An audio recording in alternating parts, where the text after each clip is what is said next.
निजी घर में पढ़ी जा रही थी नमाज, मामले ने पकड़ा तूल। लोगों ने पूछा, घर में इबादत करना कब से हो गया जुर्म।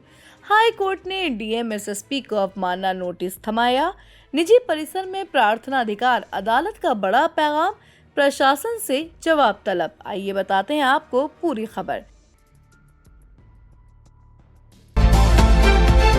You are watching Delhi News.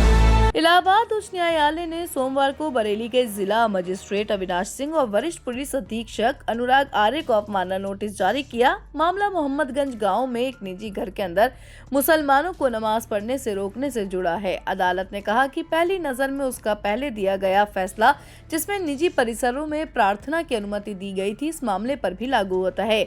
न्यायमूर्ति अतुल श्रीधरन और सिद्धार्थ नंदन की पीठ ने 12 फरवरी को अवमानना अधिनियम 1971 के तहत कार्रवाई शुरू की। अदालत ने याचिकाकर्ता तारिक खान के खिलाफ किसी भी दंडात्मक कार्रवाई पर रोक लगाई और अधिकारियों से जवाब मांगा।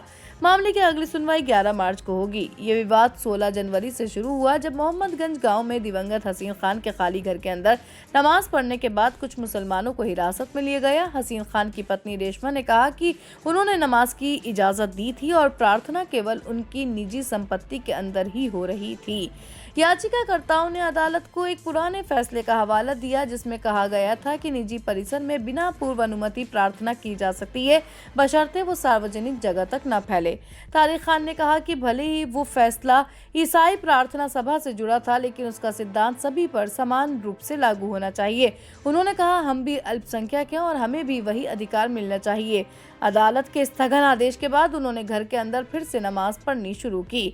अदालती कार्रवाई जारी रहने के बावजूद मोहम्मदगंज गांव में तनाव की स्थिति बनी हुई है। शनिवार को कुछ हिंदू निवासी उस घर के बाहर इकट्ठा हुए जहां नमाज पढ़ी जा रही थी। उन्होंने नारे लगाए और सामूहिक नमाज का विरोध किया। कुछ हिंदू परिवारों ने प्रशासन पर कार्रवाई न करने का आरोप लगाया। उन्होंने अपने घरों के बाहर ये घर बिक्री के लिए है लिखे पोस्टर लगाए और चेतावनी दी कि अगर नमाज जारी रही तो वो पलायन कर सकते हैं। रिपोर्ट के मुताबिक गांव के निवासी कमल किशोर ने कहा कि बिना अनुमति फिर से नमाज शुरू कर दी गई है और पुलिस ने कोई कार्रवाई नहीं की है। उन्होंने सवाल उठाया कि नमाज मस्जिद में क्यों नहीं पढ़ी जा रही है, जबकि गांव में न मस्जिद है और न मंदिर। एक अन्य निवासी रूमा देवी ने राज्य सरकार से हस्तक्षेप की मांग की। उन्होंने कहा कि अगर घरों के अंदर सामूहिक प्रार्थना नहीं रुकी तो उन्हें गांव छोड़ना पड़ सकता है। वहीं मुस्लिम निवासियों का कहना है कि वो अदालत के आदेश के दायरे में निजी संपत्ति पर नमाज पढ़ रहे हैं। एक निवासी ने कहा, हम सिर्फ नमाज पढ़ रहे थे, घर के अंदर नमाज पढ़ना कब से गलत हो गया। पुलिस का कहना है कि स्थिति नियंत्रण में है और किसी को भी कानून व्यवस्था बिगाड़ने की इजाजत नहीं दी जाएगी। इस पूरी खबर को लेकर आपकी क्या राय है, कमेंट्स में जरूर बताइएगा।